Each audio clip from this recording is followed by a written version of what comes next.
Jin, shaytonlar qulub holatda. Qalbimizchi, videoni oxirigacha ko'rsak, nima bo'lganini va qalbimizni bilib olamiz. Og'ir musibat, katta talofat bo'lgan. Yong'in ko'rib turibsizlar. Lekin bu yong'in bu xonadondan chiqmagan. Qo'shni uy yongan, yarim tunda pajarnilar kelgan, lekin yong'in katta bo'lganligi sabab hech nimani olib qolinmagan, hamma yonib kul bo'lgan. Ko'rib turibsizlar. Mana hozir qalbimiz qanaqaligini bilib oladigan holatda turibmiz. Ramazon oyi, shaytonlar zanjirband. Faqat nafsimizni yengisak, inshaalloh qo'limizdan kelganicha ehsonimizni qiladigan bo'lsak, rosa joyi turibdi. Ehsonda joyi bormi deganlar, mana rosa joyi.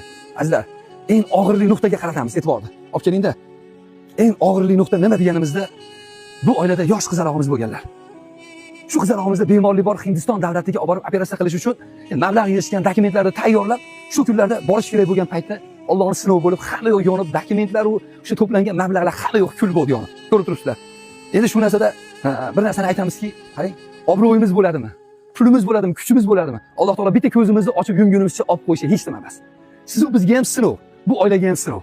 Imkoningiz yo'q bo'lsa, shu videoni bitta like bosib, kommentariyada bitta duo qiling haqlariga. Ulug' oyda turibmiz. Yoki shu imkoni bor yaqin do'stlarimiz bo'ladi. Shularga bitta jo'natsak, g'oyibona ehson qilaman deydilarmi? Karta raqamlar qo'yamiz, shu oilani egalarini karta raqami. Ismoilov va Muhayyoxon chiqadi.